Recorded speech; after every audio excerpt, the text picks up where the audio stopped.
Hello students, welcome to my channel.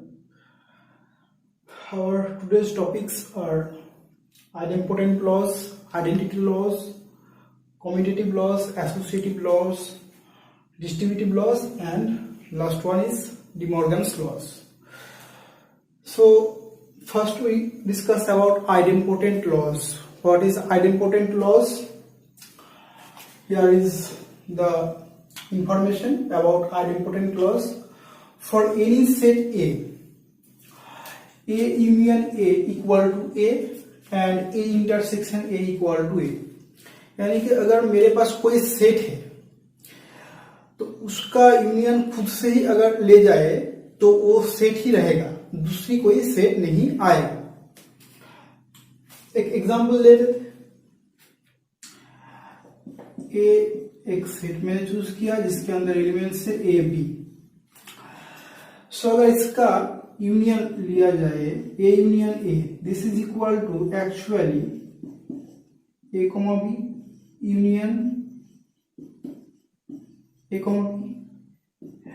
Now this union is again a set and this set contain the element of these two sets, different elements of these two sets. Now यहाँ पर भी A है, यहाँ पर भी A है, so एक ही A आएगा A.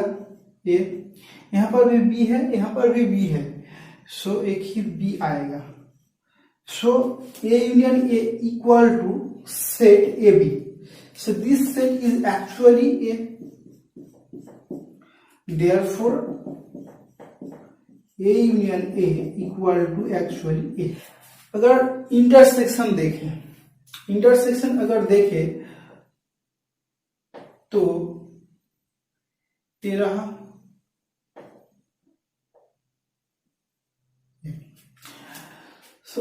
ये दोनों जो सेट है इसमें जो कॉमन एलिमेंट है वो इस इंटरसेक्शन में रहेगा. सो अगर इस दोनों सेट में कॉमन एलिमेंट कौन कौन है, ये भी है दोनों सेट में, सो ये भी एक एलिमेंट होगा. बी कॉमन एलिमेंट है, सो बी एक एलिमेंट होगा इस इंटरसेक्शन का.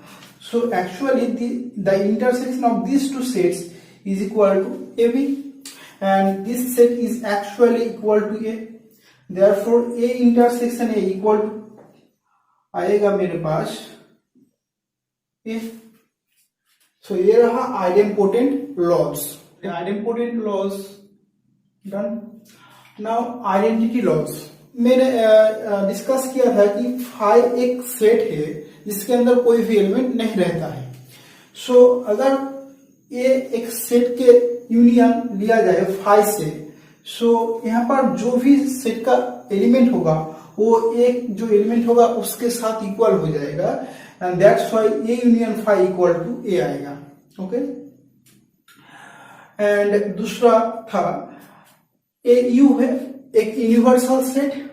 अगर मुझे मालूम है कि कोई भी सेट उसका कॉरेस्पॉन्डेंस जो यूनिवर्सल सेट होगा उससे छोटा होगा, यानी कि जो सेट रहेगा वो यूनिवर्सल सेट का सबसेट होगा. सो अगर ये दोनों में इंटरसेक्शन लिया जाए तो जो छोटा सेट होगा वही आएगा. तो ये दोनों में छोटा कौन सा है, ये छोटा है. सो इसका अगर इंटरसेक्शन लिया जाए तो ये आएगा.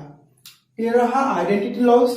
अगर हम एक एग्जांपल के माध्यम से इसको देखें तो मैंने एक एग्जांपल लिया ए जिसके अंदर एलिमेंट है ए बी और यूनिवर्सल सेट मैंने एक चूज किया जिसके अंदर एलिमेंट है A B C D.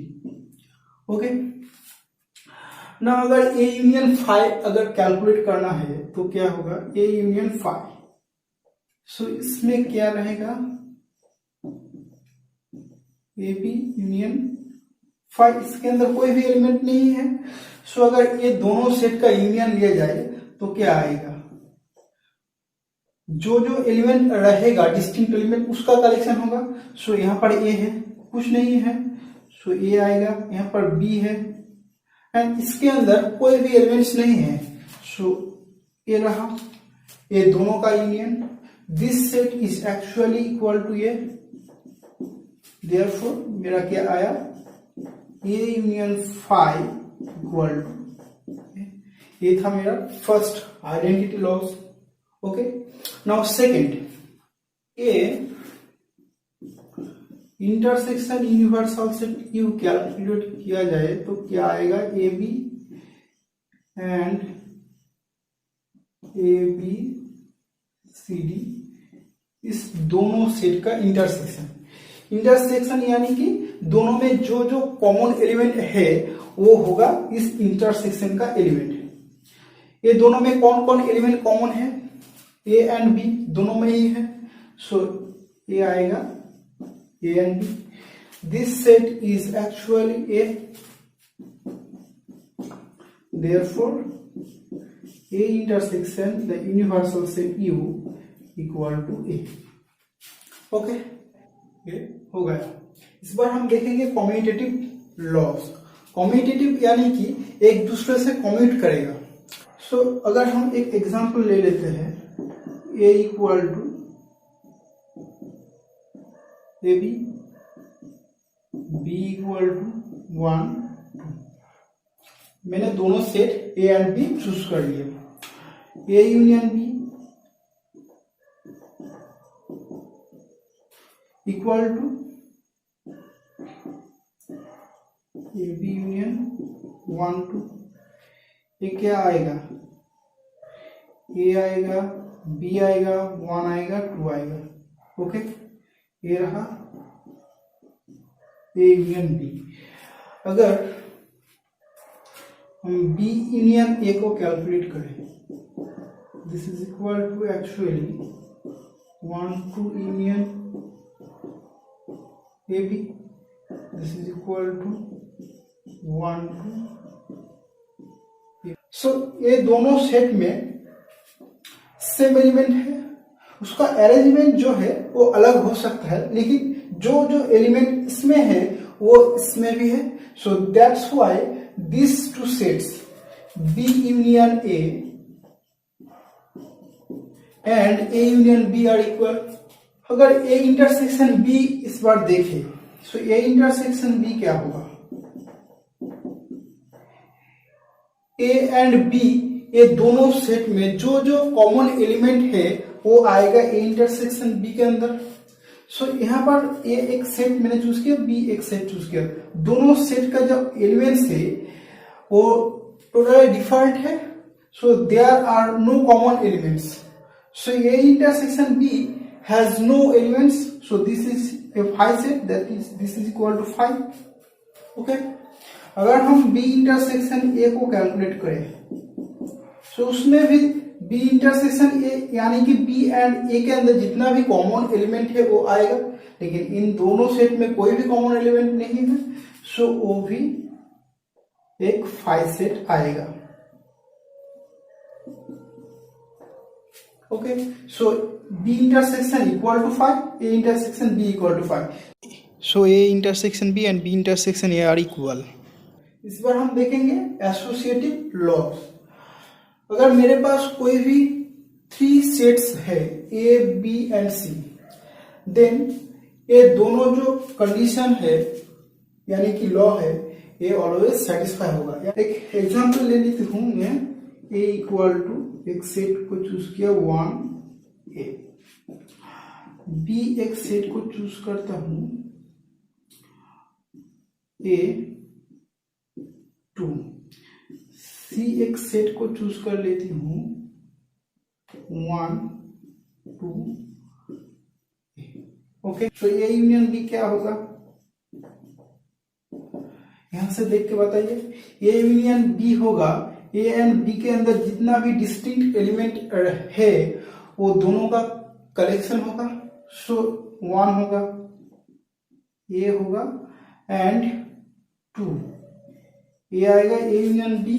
Okay, so A union B, इसके साथ अगर सी का यूनियन लिया जाए, सो ए रहा ए यूनियन बी एंड ए रहा सी, इस दोनों सेट में जो भी डिस्टिंक्ट एलिमेंट्स है उसका कलेक्शन होगा, सो ये आएगा, यहाँ पर 1 2 ए है, यहाँ पर भी 1 2 ए है। सो एक्चुअली ये आएगा, ये जो सेट आएगा इसके अंदर एलिमेंट आएगा 1 2 एंड ए। इस बार हम देखेंगे कि B union C first calculate करेंगे, उसके बाद ए का यूनियन लेंगे। So B union C this is equal to क्या होगा, बी एंड सी के अंदर जितना भी डिस्टिंक्ट एलिमेंट है उसका कलेक्शन आएगा। सो 1 2 ए 1 2 ए, ओके। ए होगा बी यूनियन सी। इस बार हम A union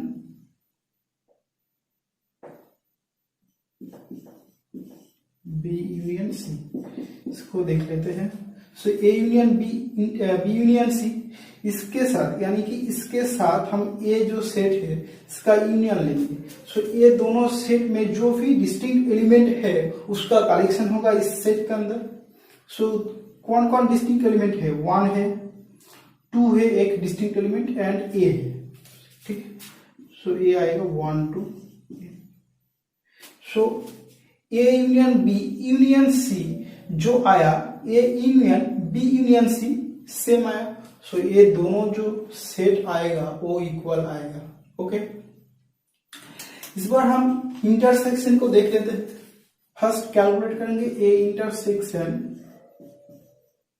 B. So A intersection B क्या आएगा, ए इंटरसेक्शन बी यानी कि ए एंड बी के अंदर जितना भी कॉमन एलिमेंट है वो आएगा। कॉमन एलिमेंट क्या है, जस्ट 1, सॉरी ए, दोनों में ए कॉमन है, सो ये आएगा। इस बार हम देखेंगे A intersection B intersection of C, यानी कि A intersection B and C के अंदर जितना भी कॉमन एलिमेंट है, ए एंड दिस सेट के अंदर जितना भी कॉमन एलिमेंट है वो आएगा इस सेट के अंदर। कौन कॉमन है, सिर्फ ए कॉमन है। B intersection C equal to क्या आएगा, बी एंड सी के अंदर जितना भी कॉमन एलिमेंट है वो है 2a, दोनों में है। So A and 2। इस बार हम देखेंगे क्या, A intersection of B intersection C, यानी कि ए जो सेट है एंड बी इंटरसेक्शन सी, ये दोनों में जो जो कॉमन एलिमेंट है उसका कलेक्शन लेंगे। सो यहाँ पर 1a है, यहाँ पर 1 नहीं है, सो 1 नहीं आएगा, a है। सिर्फ कॉमन एलिमेंट क्या है, सिर्फ a, ये रहा। तो ये दोनों जो set same element, sorry same set आया, ये दोनों सेट क्या हुआ, इक्वल हो गए। पर हम देखेंगे डिस्ट्रीब्यूटिव लॉ। अगर मेरे पास कोई भी 3 सेट्स है A B and C, then they have the relation under union and intersection। A union B intersection C, वो A union B intersection A union C इसके इक्वल आएगा, and A intersection of B union C जो आएगा वो A intersection B union A intersection C का equal आएगा। एक example देख लेते हैं।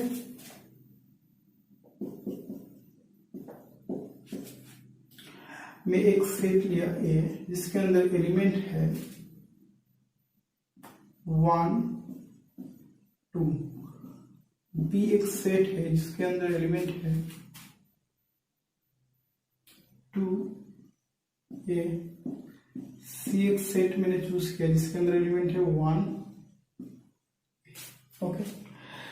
सो अगर फर्स्ट को हम कैलकुलेट करें तो क्या आएगा, पहले बी इंटरसेक्शन सी, इसके अंदर क्या आएगा, बी इंटरसेक्शन सी, यानी कि बी एंड सी के अंदर जितना भी कॉमन एलिमेंट है, सो वो सिर्फ ए है, ओके। अगर इसके साथ ए का यूनियन लिया जाए ए, सो इसको हम लिखते हैं, ये रहा ए जो था, एंड ए जो था वो क्या है 1 2, इसका क्या करना है यूनियन। सो ए क्या आएगा, एक्चुअली आएगा ए 1 2 ए। इस बार हम देखेंगे A union B, okay. So A union B equal to actually क्या आएगा, ए एंड बी के अंदर जितना भी डिफरेंट एलिमेंट है वो आएगा। सो 1 2 ए आया ये दोनों में से, एंड और एक कैलकुलेट करना है ए यूनियन सी।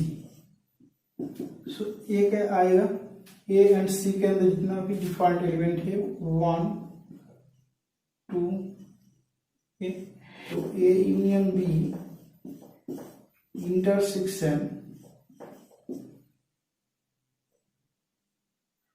ए यूनियन सी। ये दोनों सेट में कौन कौन कॉमन एलिमेंट है, 1 2 ए दोनों में ही है। सो ये आएगा एक्चुअली 1 2 ए।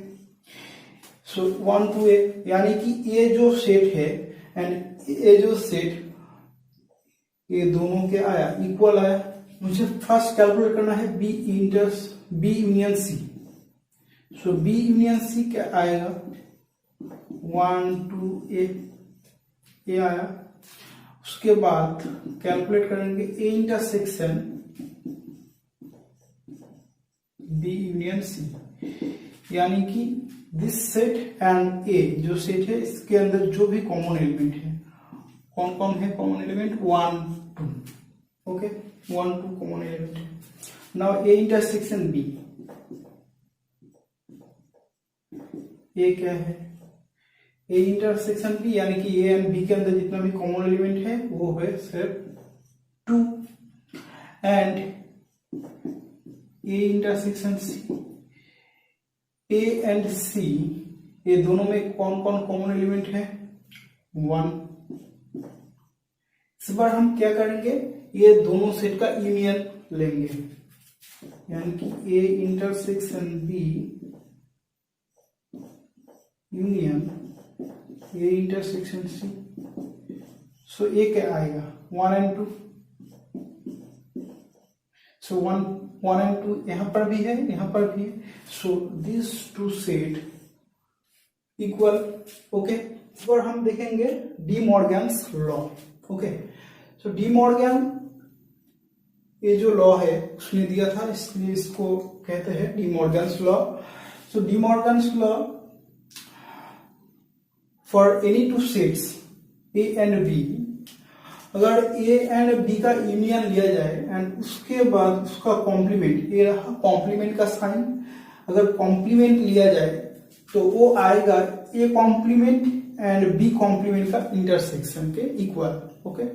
और अगर ए इंटरसेक्शन बी का कॉम्प्लीमेंट लिया जाए तो वो आएगा A complement and B complement का यूनियन का इक्वल। मैं एक एग्जांपल ले लेता हूं।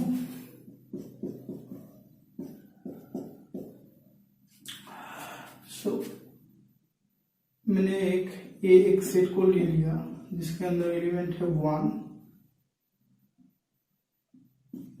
बी एक सेट को ले लिया जिसके अंदर एलिमेंट है 2, और एक यूनिवर्सल सेट मैंने ले लिया जिसके अंदर एलिमेंट है 1 2 ए, ओके।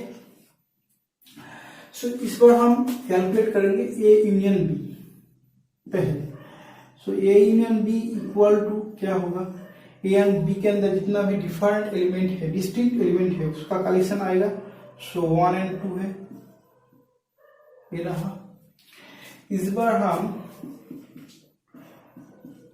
ए यूनियन बी, इसका जो कॉम्प्लीमेंट यानी कि यूनिवर्सल सेट से इस सेट को हम अगर बाद दे दे तो जो सेट आएगा वो होगा इस सेट का complement set. So this set is actually universal set minus this set. So universal set के अंदर जो जो एलिमेंट है उसका कलेक्शन होगा जो ए यूनियन बी में नहीं होगा, ओके। सो इस सेट का एलिमेंट क्या होगा, यहां पर 1 है, यहां पर 1 है, सो 1 नहीं आएगा। यहां पर 2 है, यहां पर 2 है, 2 नहीं आएगा। सो ए है, यहां पर ए नहीं है। So actually this set is equal to a singleton set A, A आया। ओके, अगर ए कॉम्प्लीमेंट कैलकुलेट करे सो ए कॉम्प्लीमेंट क्या होगा, यूनिवर्सल सेट माइनस ए होगा। ओके, सो यूनिवर्सल सेट से अगर ए सेट को बाद दिया जाए तो क्या आएगा, यूनिवर्सल सेट है 1 to a, उससे हम बात देंगे 1 को, सो क्या रहेगा यहाँ पर सिर्फ 2 और ए, 2 और ए रहेगा। अगर बी कॉम्प्लीमेंट को हम कैलकुलेट करें, यूनिवर्सल सेट माइनस क्या बी, सो यूनिवर्सल सेट से बी सेट को हम बात देंगे, सो क्या आएगा 1 and ए। इस बार हम क्या लेंगे, इस दोनों सेट का इंटरसेक्शन, सो ये दोनों सेट का अगर इंटरसेक्शन कैलकुलेट करें सो क्या आएगा, दोनों में कौन कौन एलिमेंट कॉमन में है, सिर्फ ये है। So this set equal to A and this set equal to A, so ये जो दो सेट आया, ये दो सेट क्या होगा, इक्वल होगा, यानी कि ए यूनियन बी उसका जो कॉम्प्लीमेंट वो A complement and B complement का जो इंटरसेक्शन है उससे इक्वल हो जाएगा। फर्स्ट कैलकुलेट करेंगे A intersection B, A intersection B, A and B के अंदर जितना भी कॉमन एलिमेंट है, कोई भी कॉमन एलिमेंट नहीं है, so this set is actually 5। Now A intersection B उसका कॉम्प्लीमेंट यानी कि यूनिवर्सल सेट जो है उससे हम this set A intersection B इसको अगर बात दे दे तो क्या रहेगा, ये तो एक्चुअली 5 सेट है, यहाँ पर कोई भी एलिमेंट नहीं, यूनिवर्सल सेट तो कोई भी एलिमेंट नहीं जाएगा क्योंकि ये सेट 5 हुआ, सो जो यूनिवर्सल सेट था वही हो जाएगा, this set is equal to 1 to A. इस बार हम देखेंगे A complement equal to actually कौन कौन एलिमेंट रहेगा यहाँ पर, ए कॉम्प्लीमेंट यानी कि यूनिवर्सल सेट जो है उससे हम ए सेट को बात देंगे, सो यहाँ पर आएगा 1 नहीं आएगा, 1 तो बात हो जाएगा 2 and ए, ये रहा A complement and B complement equal to क्या आएगा, इस सेट से हम बी सेट को अगर बात दिए तो आएगा 1 and ए। इस बार ए जो दोनों सेट है इसका यूनियन लेंगे, यानी कि A complement union B complement, ये दोनों में जो डिस्टिंक्ट एलिमेंट है उसका कलेक्शन लेंगे, 1 है 2 है एंड ए है, 1 2, सो ये जो कलेक्शन है these two collections are same, so these two set A intersection B उसका कॉम्प्लीमेंट एंड A कॉम्प्लीमेंट यूनियन B कॉम्प्लीमेंट, ये दो सेट इक्वल हो गया। Thanks for watching my video. If you like this video please share to your friends and subscribe my channel.